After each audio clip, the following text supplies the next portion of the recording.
사랑하는 성도 여러분, 오늘 우리는 매우 중요하지만 동시에 조심스러운 주제 앞에 서 있습니다.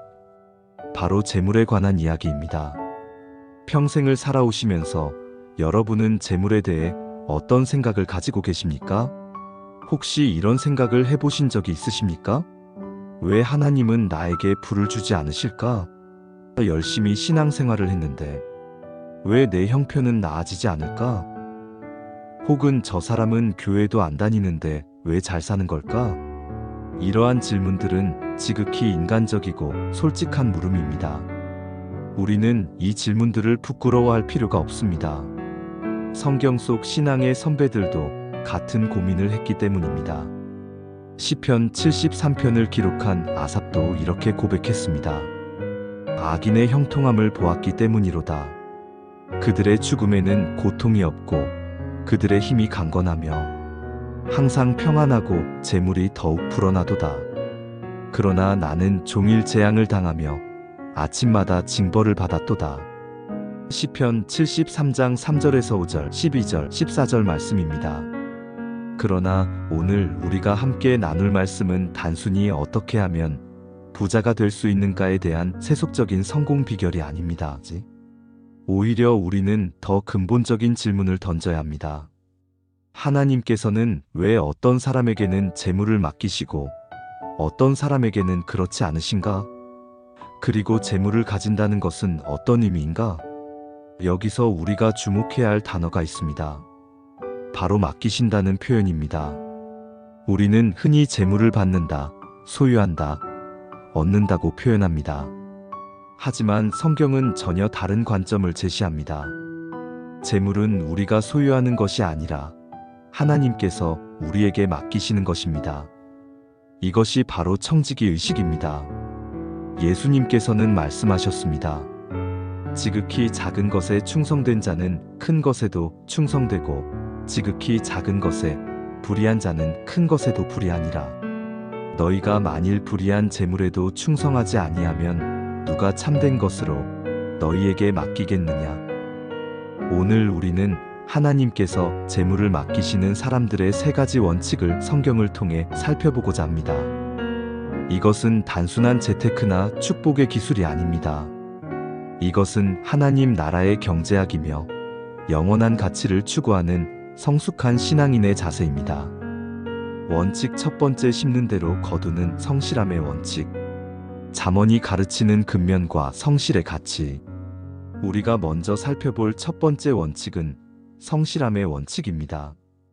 이것은 너무나 단순해 보이지만 실제로는 가장 근본적이고 중요한 원칙입니다.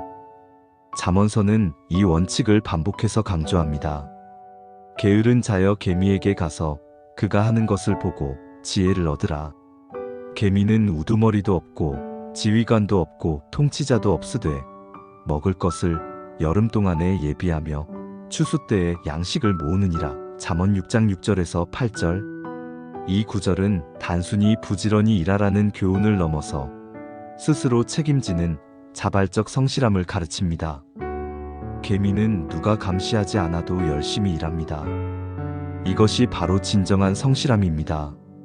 누가 보든 안 보든, 칭찬을 받든 안 받든 묵묵히 자신의 자리에서 최선을 다하는 것입니다. 잠언 10장 4절은 더욱 직접적으로 말합니다. 손을 게으르게 놀리는 자는 가난하게 되고 손이 부지런한 자는 부하게 되느니라. 이것은 단순한 인과관계의 진술이 아닙니다. 이것은 하나님께서 창조하신 세상의 영적 질서입니다. 잠언 12장 24절은 이렇게 말합니다. 부지런한 자의 손은 사람을 다스리게 되어도 게으른 자는 불임을 받느니라. 여기서 다스리게 된다는 표현은 단순히 권력을 얻는다는 의미가 아닙니다. 이것은 재물을 관리하고 책임지는 위치에 서게 된다는 의미입니다. 그렇다면 성경이 말하는 성실함이란 정확히 무엇일까요? 첫째, 성실함은 작은 일에서 시작됩니다. 예수님의 달란트 비유를 보십시오. 그 주인이 이르되 잘하였도다 착하고 충성된 종아 네가 적은 일에 충성하였음에 내가 많은 것을 내게 맡기리니 대주인의 즐거움에 참여할지어다. 여기서 적은 일은 무엇일까요? 그것은 지금 내가 서 있는 자리, 지금 내게 주어진 일, 지금 내가 가진 것을 의미합니다. 많은 사람들이 큰 것을 꿈꾸며 작은 것을 무시합니다. 내가 만약 큰 돈이 있다면 하나님 나라를 위해 크게 쓰겠습니다 라고 말하지만 지금 가진 10,000원을 주님께 드리지 않습니다. 이것이 문제입니다. 사랑하는 성도 여러분, 여러분이 지금 어떤 상황에 있든지 그것이 바로 하나님께서 여러분에게 맡기신 적은 일입니다. 직장에서의 업무든, 가정에서의 역할이든, 교회에서의 봉사든, 지금 그 자리에서 충성하십시오. 그것이 바로 하나님께 재물을 맡을 준비를 하는 것입니다. 둘째, 성실함은 정직함을 포함합니다. 잠언 11장 1절은 말합니다. 속이는 저울은 여호와께서 미워하시나 공평한 추는 그가 기뻐하시느니라. 여기서 우리는 중요한 진리를 발견합니다. 하나님께서는 단순히 재물의 양이 아니라 그것을 얻는 방법에 관심을 두신다는 것입니다. 부정직한 방법으로 얻은 재물은 결국 복이 되지 않습니다. 잠언 13장 11절은 이렇게 경고합니다. 망령되이 얻은 재물은 줄어가고 손으로 모은 것은 늘어가느니라. 망령되이 얻은 재물은 정직하지 못한 방법으로 얻은 재물을 의미합니다. 빠르게 얻었지만 오래가지 못합니다. 여러분, 평생을 살아오시면서 이런 모습을 보지 않으셨습니까? 부정한 방법으로 단번에 큰 돈을 번 사람이 결국 그것을 다 잃고 더 비참해지는 것을 말입니다. 반면 정직하게 조금씩 모은 사람은 그것이 오래가고 자녀에게까지 유익이 됩니다. 이제 우리는 예수님께서 직접 말씀하신 달란트 비유를 좀 더 깊이 살펴보겠습니다. 마태복음 25장 14절에서 30절 말씀입니다. 어떤 사람이 타국에 갈 때 자기 종들을 불러 자기 소유를 맡겼습니다. 각각의 재능대로 한 사람에게는 5달란트를, 한 사람에게는 2달란트를, 한 사람에게는 1달란트를 주었습니다. 여기서 첫 번째 중요한 통찰을 얻습니다. 주인은 각종의 재능대로 맡겼습니다.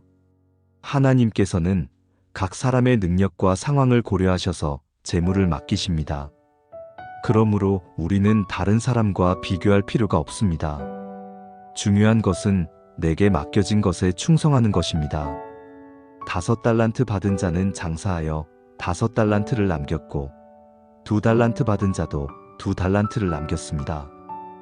그러나 1달란트 받은 자는 두려워하여 그것을 땅에 묻어두었습니다. 주목하십시오. 주인이 돌아왔을 때 5달란트를 남긴 종과 2달란트를 남긴 종은 똑같은 칭찬을 받았습니다. 잘하였도다 착하고 충성된 종아. 결과의 절대적 양이 아니라 충성됨이 평가 기준이었습니다. 그리고 주인은 이렇게 말합니다. 네가 적은 일에 충성하였음에 내가 많은 것을 내게 맡기리니. 이것이 바로 하나님 나라의 원리입니다. 작은 것에 충성한 자에게 큰 것을 맡기시는 것입니다. 반면 1달란트 받은 종은 이렇게 변명했습니다. 주인이여, 당신은 굳은 사람이라 심지 않은 데서 거두고 해치지 않은 데서 모으는 줄을 내가 알았으므로 두려워하여 나가서 당신의 달란트를 땅에 감추어 두었나이다. 이 종의 문제는 무엇이었습니까? 게으름이었습니다. 그는 두려움을 핑계로 아무것도 하지 않았습니다. 그리고 주인은 그에게서 1달란트마저 빼앗아 10달란트 가진 자에게 주며 이렇게 말씀하셨습니다. 무릇 있는 자는 받아 풍족하게 되고 없는 자는 그 있는 것까지 빼앗기리라. 이것은 가혹한 말씀처럼 들릴 수 있습니다. 하지만 이것은 영적 세계의 법칙입니다. 하나님께서 주신 것을 충성되게 사용하는 자는 더 받게 되고 그렇지 않은 자는 그것마저 잃게 된다는 것입니다. 사랑하는 성도 여러분, 이 원칙은 오늘날 우리에게 무엇을 가르칩니까? 첫째, 지금 여러분의 자리에서 최선을 다하십시오. 직장에 다니시는 분이라면 그 일터에서 최선을 다하십시오. 은퇴하신 분이라면 지금 주어진 시간과 건강을 주님을 위해 사용하십시오. 가정주부시라면 가정을 아름답게 가꾸는 일에 충성하십시오. 작은 것에 충성하는 것이 큰 것을 맡을 준비입니다. 골로새서 3장 23에서 24절은 이렇게 말합니다. 무슨 일을 하든지 마음을 다하여 주께 하듯 하고 사람에게 하듯 하지 말라. 이는 기업의 상을 주께 받을 줄 아름이니 너희는 주 그리스도를 섬기느니라. 둘째, 정직하십시오. 비록 정직하면 손해를 보는 것 같아도 결국 하나님께서는 정직한 자를 높이십니다. 잠언 28장 20절은 말합니다. 충성된 자는 복이 많아도 속히 부하고자 하는 자는 형벌을 면하지 못하리라. 셋째, 두려움을 핑계로 아무것도 하지 않지 마십시오. 1달란트 받은 종의 실패는 실수나 잘못이 아니라 아무것도 하지 않은 것이었습니다. 여러분에게 주어진 것이 작다고 생각하십니까? 그것을 사용하십시오. 시작하십시오. 주님을 위해 무엇인가 하십시오. 넷째, 결과가 아니라 과정의 충성됨을 추구하십시오. 하나님께서는 우리의 성공이 아니라 우리의 충성됨을 보십니다. 5달란트를 남긴 종과 2달란트를 남긴 종이 똑같은 칭찬을 받은 것을 기억하십시오. 사랑하는 성도 여러분, 하나님께서는 성실한 자에게 재물을 맡기십니다. 왜냐하면 그들이 그것을 잘 관리할 것을 아시기 때문입니다. 여러분은 지금 여러분에게 맡겨진 것들에 얼마나 성실하십니까? 이제 우리는 두 번째 원칙으로 나아갑니다. 이것은 역설적으로 들릴 수 있습니다. 재물을 받기 위해서는 먼저 내어주어야 한다는 것입니다. 이것이 바로 하나님 나라 경제의 신비입니다. 11조는 구약시대부터 하나님께서 정하신 원칙입니다. 레위기 27장 30절은 말합니다. 땅의 11조 곧 땅의 곡식이나 나무의 열매는 그 11조는 여호와의 것이니 여호와께 성물이라. 많은 사람들이 11조를 부담으로 생각합니다. 수입의 10%를 떼어낸다고 생각합니다. 그러나 성경적 관점은 완전히 다릅니다. 11조는 하나님께서 우리에게 90%를 허락하시고 10%만 당신의 것으로 남겨두신 것입니다. 사실 100% 모두가 하나님의 것입니다. 그런데 하나님께서는 90%를 우리가 사용하도록 허락하시고 단지 10%만을 당신께 드리라고 하신 것입니다. 말라기 3장 10절은 유명한 말씀입니다. 만군의 여호와가 이르노라.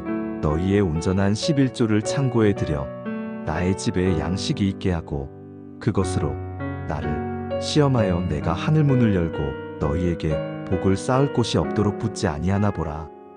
이 구절에서 주목할 점은 온전한 11조입니다. 하나님께서는 온전한 11조, 즉 정확하고 성실한 11조를 원하십니다. 그리고 하나님께서는 이것으로 당신을 시험해 보라고 말씀하십니다. 성경에서 하나님께서 당신을 시험해 보라고 말씀하시는 유일한 경우가 이 11조에 관한 것입니다. 나눔의 원리 받는 것보다 주는 것이 복되다. 그러나 하나님께서 기뻐하시는 나눔은 11조에만 국한되지 않습니다. 하나님께서는 우리가 가난한 자, 고아, 과부, 나그네를 돌보기를 원하십니다. 신명기 15장 7에서 8절은 이렇게 명령합니다. 네 하나님 여호와께서 내게 주신 땅 어느 성읍에서든지 가난한 형제가 너와 함께 거주하거든 그 가난한 형제에게 내 마음을 완악하게 하지 말며 내 손을 움켜쥐지 말고 반드시 내 손을 그에게 펴서 그에게 필요한 대로 쓸 것을 넉넉히 꾸어주라. 이 말씀에서 우리는 중요한 원칙을 발견합니다. 내 손을 움켜쥐지 말고 반드시 내 손을 그에게 펴서. 이것은 단순히 돈을 주라는 것이 아닙니다. 이것은 우리의 자세에 관한 것입니다. 움켜쥔 손이 아니라 펴진 손, 닫힌 마음이 아니라 열린 마음을 말합니다. 잠언 11장 24에서 25절은 놀라운 역설을 말합니다. 흩어 구제하여도 더욱 부하게 되는 일이 있나니 과도히 아껴도 가난하게 될 뿐이니라. 구제를 좋아하는 자는 풍족하여질 것이요 남을 윤택하게 하는 자는 자기도 윤택하여지리라. 이것은 세상의 경제 원리와 정반대입니다. 세상은 많이 가지려면 많이 모으고 아껴야 한다고 말합니다. 그러나 하나님의 경제는 다릅니다. 많이 주는 자가 많이 받는다는 것입니다. 예수님께서도 이렇게 말씀하셨습니다. 주라 그리하면 너희에게 줄 것이니 곧 후히 되어 누르고 흔들어 넘치도록 하여 너희에게 안겨주리라. 너희가 헤아리는 그 헤아림으로 너희도 헤아림을 도로 받을 것이니라. 구약 성경은 가난한 자들을 돌보는 것에 대해 매우 구체적으로 가르칩니다. 레위기 19장 9에서 10절을 보십시오. 너희가 너희의 땅의 곡식을 거둘 때에 너는 반 모퉁이까지 다 거두지 말고 네 곡식에 떨어진 이삭도 줍지 말며 네 포도원의 열매를 다 따지 말며 네 포도원에 떨어진 열매도 줍지 말고 가난한 사람과 거류민을 위하여 버려두라. 나는 너희의 하나님 여호와이니라. 이것은 단순히 자선의 차원을 넘어서는 것입니다. 하나님께서는 가난한 자들이 스스로 일하여 먹을 수 있도록 기회를 주라고 명령하십니다. 이것이 진정한 사랑이고 지혜로운 나눔입니다. 잠언 19장 17절은 이렇게 말합니다. 가난한 자를 불쌍히 여기는 것은 여호와께 꾸어드리는 것이니 그의 선행을 그에게 갚아주시리라. 여기서 우리는 놀라운 진리를 발견합니다.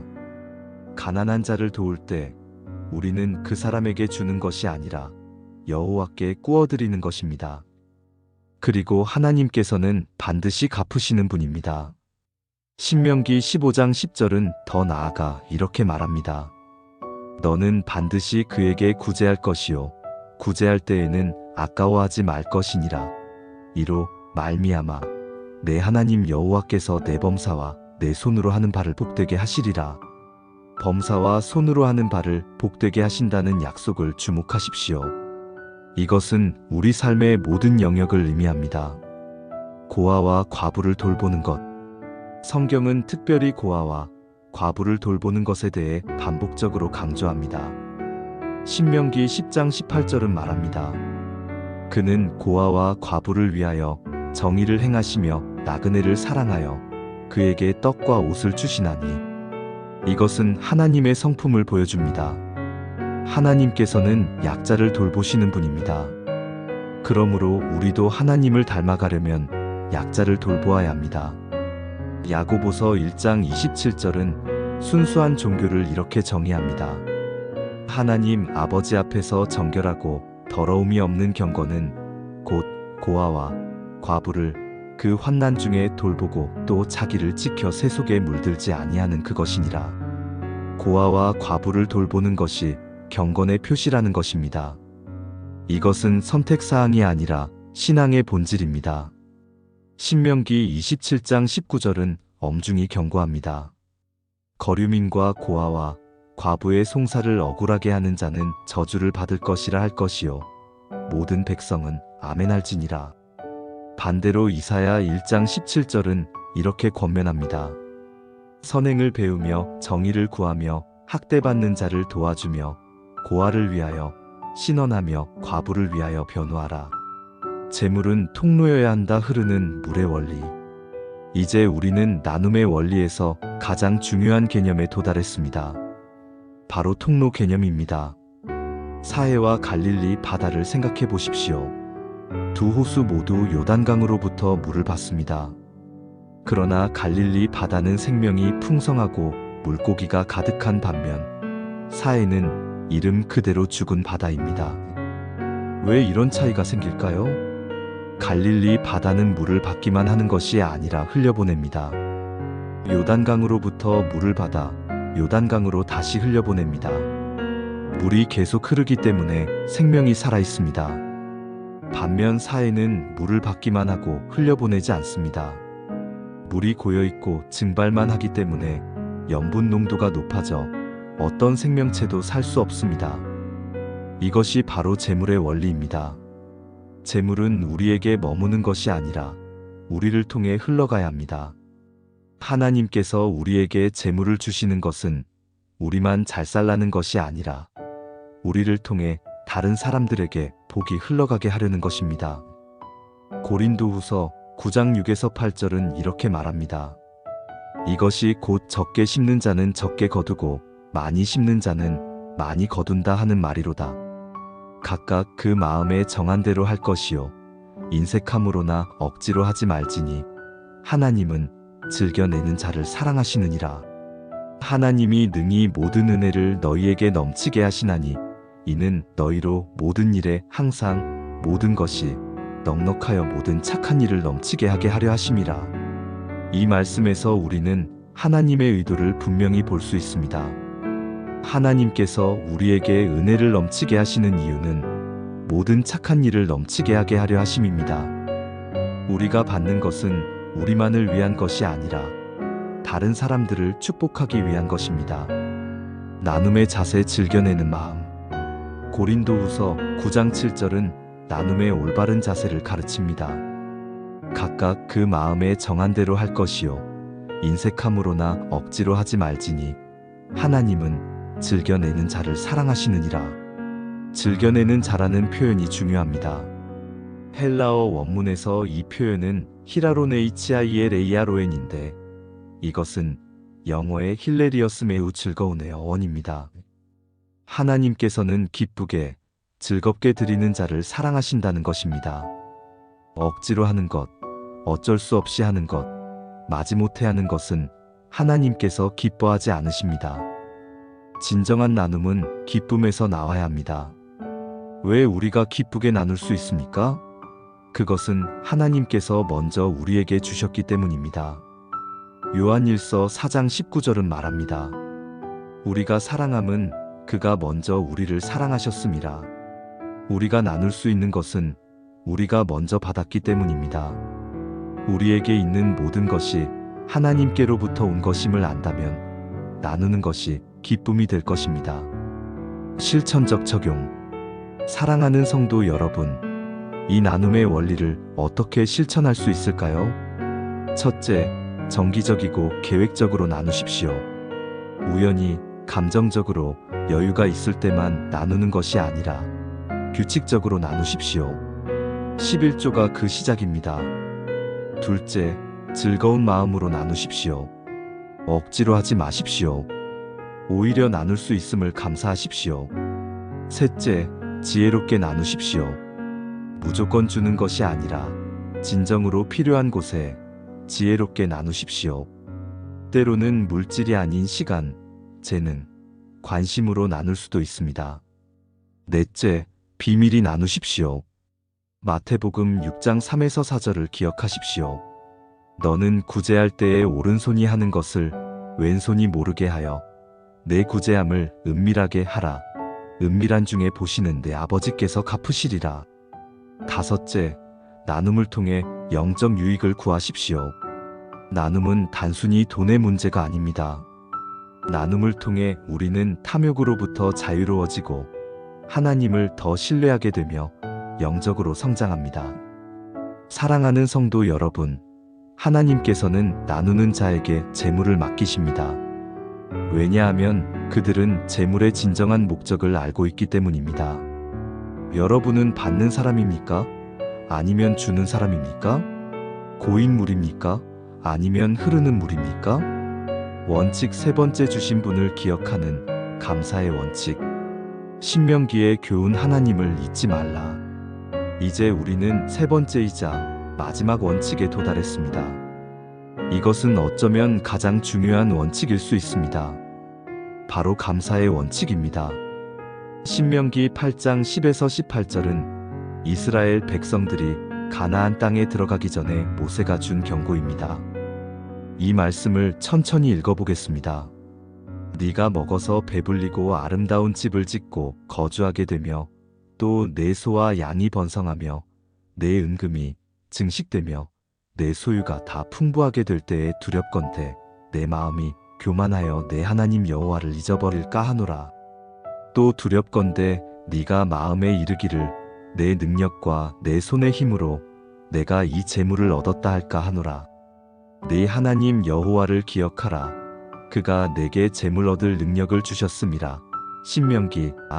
이 구절에서 우리는 인간 본성의 위험한 경향을 봅니다. 우리는 부족할 때는 하나님을 찾지만 풍족할 때는 하나님을 잊어버립니다. 가난할 때는 하나님께 매달리지만 부유해지면 하나님이 필요 없다고 생각합니다. 모세는 세 가지 위험을 경고합니다. 첫째, 내 마음이 교만하여. 교만은 감사의 반대입니다. 교만한 사람은 감사할 줄 모릅니다. 왜냐하면 모든 것을 자기 공로로 돌리기 때문입니다. 둘째, 여호와를 잊어버릴까? 잊어버림은 배은망덕입니다. 하나님께서 우리를 이끌어 주신 것, 지켜주신 것을 잊어버리는 것입니다. 셋째, 내 능력과 내 손의 힘으로 내가 이 재물을 얻었다. 이것은 자기 의존입니다. 하나님을 배제하고 자신만을 의지하는 것입니다. 그리고 모세는 해결책을 제시합니다. 내 하나님 여호와를 기억하라. 그가 내게 재물 얻을 능력을 주셨음이라. 여기서 기억하라는 단순히 생각해내는 것이 아닙니다. 히브리어 자카르는 능동적으로 상기하고 마음에 새기고 그것에 따라 행동하는 것을 의미합니다. 모든 좋은 것은 위에서부터. 야고보서 1장 17절은 이렇게 선언합니다. 온갖 좋은 은사와 온전한 선물이 다 위로부터 빛들의 아버지께로부터 내려오나니 그는 변함도 없으시고 회전하는 그림자도 없으시니라. 온갖 좋은 은사와 온전한 선물, 이것은 우리가 가진 모든 것을 포함합니다. 재물뿐만 아니라 건강, 재능, 관계, 기회 등 모든 좋은 것이 하나님으로부터 온다는 것입니다. 우리가 가진 것 중에 우리 스스로 만들어낸 것은 하나도 없습니다. 우리의 지능도, 재능도, 건강도, 기회도 모두 하나님께서 주신 것입니다. 심지어 우리가 일할 수 있는 능력조차 하나님께서 주신 것입니다. 역대상 29장 14절에서 다윗은 이렇게 고백합니다. 나와 내 백성이 무엇이기에 이처럼 즐거운 마음으로 드릴 힘이 있었나이까. 모든 것이 주께로 말미암았사오니 우리가 주의 손에서 받은 것으로 주께 드렸을 뿐이니이다. 우리가 주의 손에서 받은 것으로 주께 드렸을 뿐이니이다. 이 얼마나 겸손한 고백입니까? 우리가 하나님께 드리는 것조차 원래는 하나님께로부터 받은 것이라는 인정입니다. 감사의 힘. 불평에서 감사로. 감사는 단순한 예의가 아닙니다. 감사는 영적인 능력입니다. 감사는 우리의 관점을 바꾸고 우리의 마음을 변화시키며 하나님과의 관계를 회복시킵니다. 데살로니가전서 5장 18절은 명령합니다. 범사에 감사하라. 이것이 그리스도 예수 안에서 너희를 향하신 하나님의 뜻이니라. 범사에 감사하라는 것입니다. 좋을 때만이 아니라 어려울 때도, 이해되지 않을 때도, 힘들 때도 감사하라는 것입니다. 이것이 하나님의 뜻입니다. 빌립보서 4장 6절은 이렇게 가르칩니다. 아무것도 염려하지 말고 다만 모든 일에 기도와 간구로 너희 구할 것을 감사함으로 하나님께 아뢰라. 여기서 감사함으로라는 표현이 중요합니다. 우리가 하나님께 무엇을 구할 때도 감사함으로 구해야 한다는 것입니다. 이것은 하나님께서 이미 우리에게 주신 것들을 인정하고 하나님의 선하심을 신뢰하며 구하는 것입니다. 이스라엘 백성의 광야 생활을 생각해 보십시오. 그들이 실패한 가장 큰 이유는 불평이었습니다. 하나님께서 애굽에서 구원하셨고 홍해를 가르셨고 만나를 주셨고 메추라기를 주셨지만 그들은 계속 불평했습니다. 민수기 14장 2절은 말합니다. 이스라엘 자손이 다 모세와 아론을 원망하며 온 회중이 그들에게 이르되 우리가 애굽 땅에서 죽었거나 제 광야에서 죽었으면 좋았을 것을. 불평은 하나님께서 행하신 일을 부정하는 것입니다. 불평은 감사의 반대이며 믿음의 반대입니다. 반면 감사는 하나님의 선하심을 선포하는 것입니다. 시편 100편 4에서 5절은 말합니다. 감사함으로 그의 문에 들어가며 찬송함으로 그의 궁정에 들어가서 그에게 감사하며 그의 이름을 송축할지어다. 여호와는 선하시니 그의 인자하심이 영원하고 그의 성실하심이 대대에 이르리로다. 감사가 더 많은 복을 부른다. 감사는 더 많은 복을 부릅니다.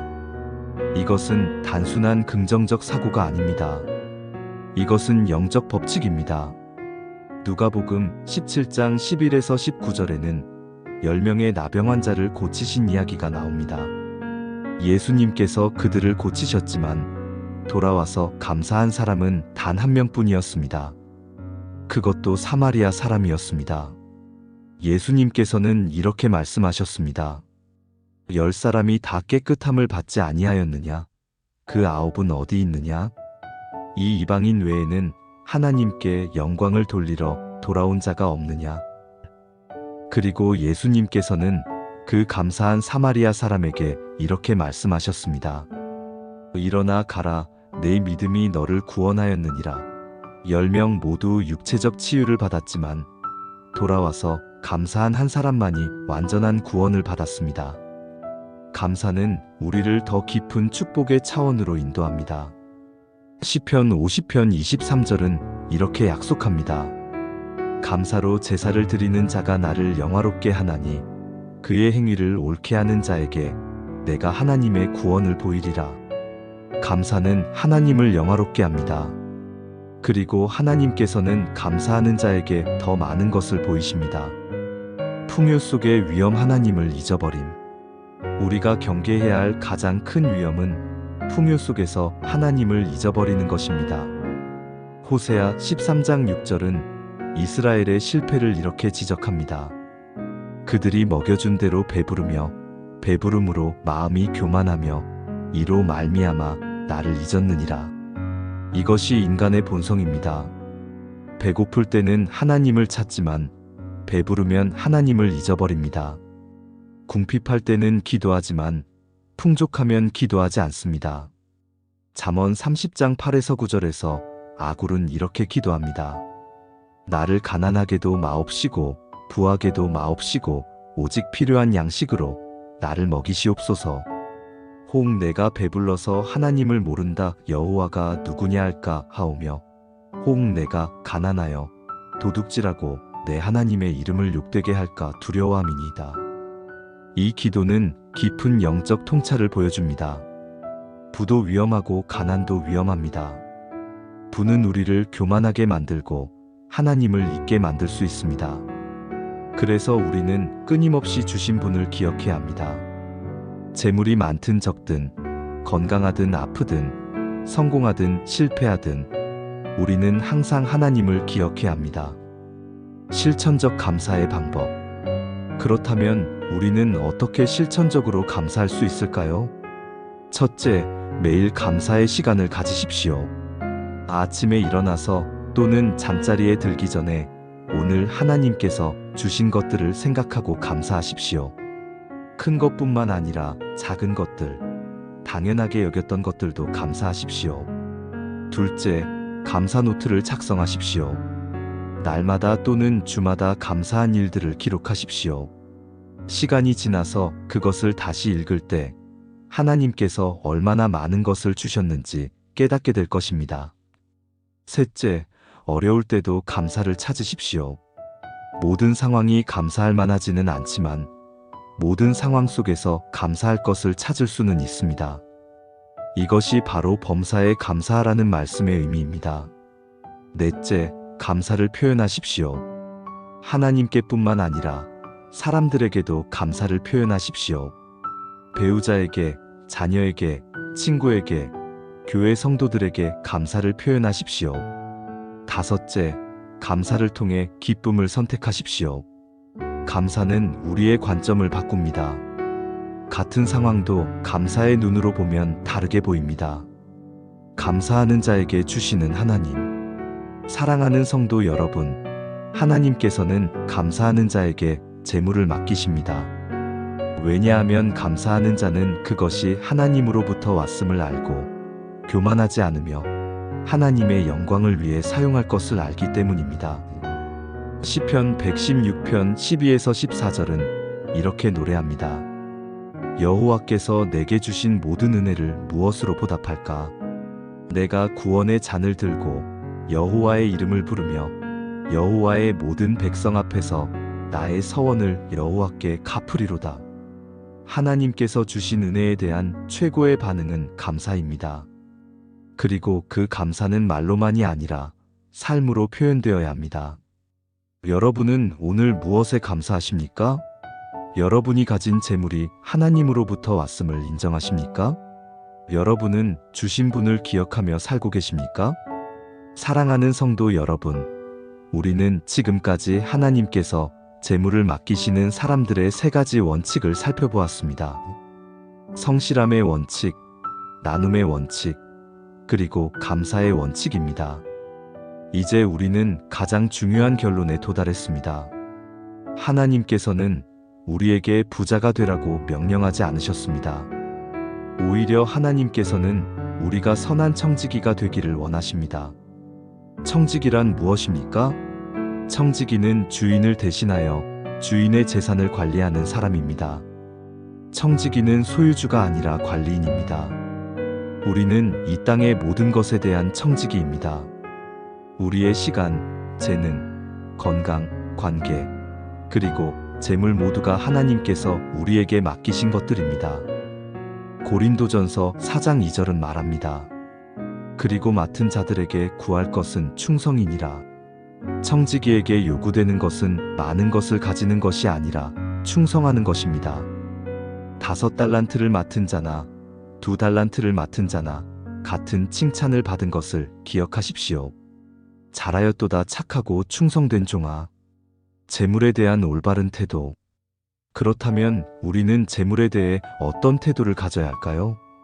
첫째, 재물은 수단이지 목적이 아닙니다. 디모데전서 6장 10절은 경고합니다.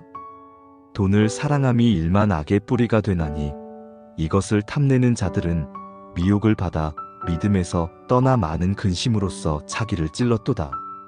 돈을 사랑함이 문제입니다. 돈 자체가 악한 것이 아니라 돈을 사랑하는 것이 문제입니다. 재물을 목적으로 삼고 재물의 마음을 빼앗기고 재물을 위해 영혼을 팔 때 문제가 생깁니다.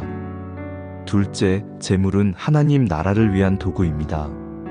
누가복음 16장 9절에서 예수님은 말씀하셨습니다. 내가 너희에게 말하노니 불의의 재물로 친구를 사귀라 그리하면 그 재물이 없어질 때에 그들이 너희를 영원한 처소로 영접하리라. 불의의 재물은 세상의 재물을 의미합니다. 예수님께서는 이 세상의 재물을 영원한 가치를 위해 사용하라고 말씀하십니다. 재물로 사람들에게 복음을 전하고 선을 행하고 하나님 나라를 확장하라는 것입니다. 셋째, 재물보다 하나님을 선택해야 합니다. 마태복음 6장 24절은 분명히 말합니다. 한 사람이 두 주인을 섬기지 못할 것이니 혹 이를 미워하고 저를 사랑하거나 혹 이를 중히 여기고 저를 경히 여김이라. 너희가 하나님과 재물을 겸하여 섬기지 못하느니라. 우리는 선택해야 합니다. 하나님을 주인으로 섬길 것인가, 재물을 주인으로 섬길 것인가. 두 가지를 동시에 섬길 수는 없습니다. 참된 부요함이란. 그렇다면 성경이 말하는 참된 부요함은 무엇입니까? 디모데전서 6장 6절은 답합니다. 그러나 자족하는 마음이 있으면 경건은 큰 이익이 되느니라. 자족, 이것이 참된 부요함입니다. 자족은 가진 것이 많아서 만족하는 것이 아니라 하나님께서 주신 것으로 만족하는 것입니다. 바울은 빌립보서 4장 11에서 13절에서 이렇게 고백합니다. 내가 궁핍함으로 말하는 것이 아니니라. 어떠한 형편에든지 나는 자족하기를 배웠노니 나는 비천에 처할 줄도 알고 풍부에 처할 줄도 알아. 모든 일 곧 배부름과 배고픔과 풍부와 궁핍에도 처할 줄 아는 일체의 비결을 배웠노라. 내게 능력 주시는 자 안에서 내가 모든 것을 할 수 있느니라. 바울의 비결은 자족이었습니다. 그는 많을 때도 적을 때도 만족할 수 있었습니다. 왜냐하면 그의 만족이 환경에 있지 않고 그리스도 안에 있었기 때문입니다. 잠언 15장 16절은 이렇게 말합니다. 가산이 적어도 여호와를 경외하는 것이 크게 부하고 번뇌하는 것보다 나으니라. 잠언 16장 8절도 같은 진리를 가르칩니다. 적은 소득이 공의를 겸하면 많은 소득이 불의를 겸한 것보다 나으니라. 참된 부유함은 얼마나 많이 가졌는가가 아니라 하나님과의 관계가 어떠한가에 달려 있습니다. 영원한 재물을 쌓으라. 예수님께서는 마태복음 6장 19에서 21절에서 이렇게 가르치셨습니다. 너희를 위하여 보물을 땅에 쌓아두지 말라. 거기는 좀과 동록이 해하며 도둑이 구멍을 뚫고 도둑질하느니라. 오직 너희를 위하여 보물을 하늘에 쌓아두라. 거기는 좀이나 동록이 해하지 못하며 도둑이 구멍을 뚫지도 못하고 도둑질도 못하느니라. 네 보물 있는 그곳에는 내 마음도 있느니라. 땅의 보물은 일시적입니다. 썩고 녹슬고 도둑 맞을 수 있습니다. 그러나 하늘의 보물은 영원합니다. 그렇다면 어떻게 하늘의 보물을 쌓을 수 있습니까? 복음을 전함으로써, 가난한 자를 도움으로써, 하나님 나라를 위해 헌신함으로써, 사람들을 그리스도께로 인도함으로써, 성경의 진리를 가르침으로써, 기도로 중보함으로써 우리는 하늘의 보물을 쌓습니다. 이것들은 영원히 남는 것들입니다. 우리가 이 땅을 떠날 때 가져갈 수 있는 유일한 것은 우리가 하나님 나라를 위해 한 일들입니다. 사랑하는 성도 여러분, 특별히 인생의 황혼기를 지나시는 성도 여러분, 여러분은 평생을 살아오셨습니다. 여러분은 재물에 대해 많은 것을 경험하셨을 것입니다. 어려웠던 시절도 있었을 것이고 풍족했던 시절도 있었을 것입니다. 이제 여러분께 묻습니다. 재물이 여러분에게 참된 행복을 주었습니까? 많이 가진 것이 여러분을 평안하게 했습니까? 아마도 여러분은 이미 알고 계실 것입니다. 참된 행복과 평안은 얼마나 많이 가졌는가가 아니라 누구와 함께 있는가에 달려있다는 것을 말입니다. 시편 73편 25에서 26절은 아삽의 고백입니다.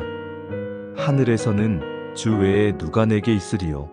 땅에서는 주밖에 내가 사모할 이 없나이다. 내 육체와 마음은 쇠약하나 하나님은 내 마음의 반석이시요 영원한 분기시시라. 이것이 참된 재물입니다. 하나님 자신이 우리의 분깃이 되시는 것입니다. 여러분이 지금 많이 가졌든 적게 가졌든 그것은 중요하지 않습니다. 중요한 것은 여러분이 하나님께서 맡기신 것에 충성하고 있는가입니다. 여러분이 가진 것을 성실하게 관리하고 계십니까? 여러분은 받은 것을 나누고 계십니까? 여러분은 주신 분을 기억하며 감사하고 계십니까? 만약 그렇다면 여러분은 이미 선한 청지기입니다. 그리고 하나님께서는 여러분을 기뻐하실 것입니다. 언젠가 주님 앞에 설 때 여러분은 이 말씀을 들으실 것입니다. 잘하였도다 착하고 충성된 종아, 네가 적은 일에 충성하였음에 내가 많은 것을 내게 맡기리니 내 주인의 즐거움에 참여할지어다. 마태복음 25장 21절 말씀입니다. 이것이 우리가 궁극적으로 추구해야 할 목표입니다. 많은 재물을 얻는 것이 아니라 주님으로부터 잘하였도다라는 칭찬을 듣는 것입니다. 우리 모두 선한 청지기가 됩시다. 하나님께서 우리에게 맡기신 모든 것에 충성하는 자가 됩시다. 그리하여 이 땅에서도 복된 삶을 살고 천국에서는 영원한 상을 받는 우리 모두가 되기를 주님의 이름으로 축원합니다. 사랑하는 믿음의 가족들이여, 오늘 우리는 하나님께서 재물을 맡기시는 사람의 세 가지 삶의 원리에 대해서 함께 나누었습니다. 첫 번째로 자신이 소유자가 아니라 청지기임을 아는 사람입니다. 우리가 가진 모든 것은 하나님의 것이며 우리는 단지 그것을 관리하는 청지기일 뿐입니다. 이 진리를 깨닫고 충성된 청지기로 살아갈 때 하나님께서 더 많은 것을 우리에게 맡기십니다. 두 번째로 작은 것에 충성하는 사람입니다. 지금 우리 손에 있는 것이 비록 작아 보일지라도 그것에 충성해야 합니다. 작은 것에 충성하는 사람에게 하나님께서 큰 것을 맡기시는 것이 하나님 나라의 원리입니다. 세 번째로 영원한 것에 투자하는 사람입니다. 이 땅의 것은 모두 사라지지만 영원한 것은 영원히 남습니다. 하늘의 보물을 쌓는 사람에게 하나님께서는 더 많은 재물을 맡기십니다. 이 세 가지 원리는 단순히 재정적인 축복을 받기 위한 테크닉이 아닙니다. 이것은 하나님과의 관계, 하나님에 대한 신뢰, 하나님 나라에 대한 가치관의 문제입니다. 재물은 우리의 신앙을 드러내는 거울입니다. 우리가 재물을 어떻게 사용하느냐를 보면 우리가 정말로 무엇을 믿고 있는지를 알 수 있습니다. 만약 여러분이 지금 경제적인 어려움 가운데 있다면 이 세 가지 원리를 다시 한번 점검해 보시기 바랍니다. 나는 정말 청지기의 마음으로 살고 있는가? 나는 지금 가진 작은 것에 충성하고 있는가? 나는 영원한 것에 투자하고 있는가? 만약 이 세 가지 원리에서 벗어나 있다면 그것이 바로 여러분의 재정 문제의 근본 원인일 수 있습니다. 오늘 이 시간 하나님 앞에 나아가 회개하십시오. 그리고 이 세 가지 원리대로 살기로 결단하십시오. 그러면 하나님께서 반드시 여러분의 삶 가운데 경제적인 축복을 허락하실 것입니다. 여러분을 신뢰하실 수 있는 재정 관리자로 보시고 더 많은 것을 맡기실 것입니다. 이 말씀이 단순한 이론으로 끝나지 않기를 바랍니다. 오늘부터 실천하시기 바랍니다. 오늘부터 11조를 드리십시오. 오늘부터 감사헌금을 드리십시오. 오늘부터 어려운 이웃을 도우십시오. 오늘부터 선교 사역을 후원하십시오. 작은 것부터 시작하십시오. 1,000원이라도 10,000원이라도 좋습니다. 중요한 것은 액수가 아니라 마음입니다. 충성된 마음으로 시작하십시오. 그러면 하나님께서 여러분의 그 작은 시작을 크게 축복하실 것입니다. 잠언 3장 9절에서 10절의 말씀을 다시 한번 기억하십시오. 내 재물과 내 소산물의 처음 익은 열매로 여호와를 공경하라. 그리하면 내 창고가 가득히 차고 내 포도즙 틀에 새 포도즙이 넘치리라. 이것은 하나님의 약속입니다. 하나님은 거짓말하실 수 없는 분이십니다. 이 약속을 믿고 순종하시기 바랍니다. 여러분이 이 말씀대로 순종할 때 하나님께서는 반드시 여러분의 창고를 가득 채워주실 것입니다. 여러분의 통장에 축복을 부어주실 것입니다. 여러분의 사업에 번영을 주실 것입니다. 여러분의 가정에 풍요를 허락하실 것입니다. 그리고 무엇보다 여러분의 마음에 평안과 기쁨을 주실 것입니다. 재물을 올바르게 관리하는 사람은 재물의 노예가 되지 않습니다. 오히려 재물을 통해서 하나님께 영광을 돌리고 이웃을 섬기며 하나님 나라를 확장하는 축복의 통로가 됩니다. 오늘 이 말씀을 들으시는 모든 분들이 그런 축복의 통로가 되시기를 주님의 이름으로 축원합니다. 오늘 말씀이 여러분의 마음에 깊이 새겨지기를 바랍니다. 오늘 말씀이 여러분의 삶을 변화시키기를 바랍니다. 오늘 말씀이 여러분의 재정 상황을 완전히 뒤바꾸기를 바랍니다. 하나님께서는 여러분을 사랑하십니다. 하나님께서는 여러분을 축복하기를 원하십니다. 하나님께서는 여러분에게 더 많은 것을 맡기기를 원하십니다. 단지 하나님께서는 신뢰하실 수 있는 청지기를 찾고 계실 뿐입니다. 여러분이 바로 그 신뢰받는 청지기가 되시기를 주님의 이름으로 축원합니다. 이 영상이 도움이 되셨다면 아래 좋아요 버튼을 눌러주시고 구독과 알림 설정도 부탁드립니다. 그리고 댓글로 여러분의 간증을 나눠주시면 다른 성도님들에게도 큰 은혜가 될 것입니다. 여러분의 삶 가운데 하나님의 경제적인 축복이 넘치기를 간절히 기도합니다. 그럼 이제 함께 기도하는 시간을 갖도록 하겠습니다. 사랑하시고 신실하신 하나님 아버지, 오늘 이 시간 주님 앞에 겸손히 나아옵니다. 주님께서 이 부족한 종들에게 주신 모든 것에 감사드립니다. 주님, 우리는 고백합니다. 우리가 가진 모든 것이 주님으로부터 왔음을 인정합니다. 우리의 생명도, 건강도, 재능도, 그리고 우리가 가진 모든 재물도 주님께서 우리에게 맡기신 것임을 고백합니다. 주님, 용서해 주옵소서. 우리가 때로는 교만하여 우리 능력으로 이것들을 얻었다고 생각했던 것을 용서해 주옵소서. 주님을 잊고 살았던 날들을 용서해 주옵소서. 받기만 하고 나누지 않았던 우리의 이기심을 용서해 주옵소서. 주님, 우리에게 성실함을 주옵소서. 지금 우리가 서 있는 자리에서 주님께서 우리에게 맡기신 일에 충성할 수 있게 하옵소서. 작은 것에 충성하는 자가 큰 것도 맡을 수 있다는 진리를 기억하게 하옵소서. 누가 보든 안 보든 정직하고 성실하게 살아갈 수 있는 믿음을 주옵소서. 주님, 우리에게 나누는 마음을 주옵소서. 움켜쥔 손이 아니라 펴진 손으로 살게 하옵소서. 고인 물이 아니라 흐르는 물같이 받은 것을 다른 사람들에게 흘려보낼 수 있게 하옵소서. 즐거운 마음으로, 기쁨으로, 감사함으로 나눌 수 있게 하옵소서. 주님, 우리에게 감사하는 마음을 주옵소서. 풍족할 때도 부족할 때도 항상 주님을 기억하게 하옵소서. 좋을 때만이 아니라 어려울 때도 감사할 수 있는 믿음을 주옵소서. 모든 상황 속에서 주님의 선하심을 신뢰할 수 있게 하옵소서. 주님, 우리가 부자가 되는 것이 아니라 선한 청지기가 되게 하옵소서. 많이 가지는 것보다 충성되게 관리하는 것이 더 중요함을 깨닫게 하옵소서.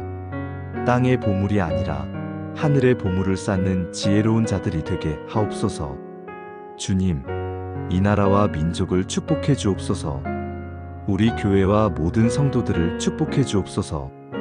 특별히 어려움 가운데 있는 이웃들을 돌아보게 하시고 우리가 그들에게 주님의 사랑을 전하는 통로가 되게 하옵소서. 주님, 우리의 남은 날들도 주님께 드립니다.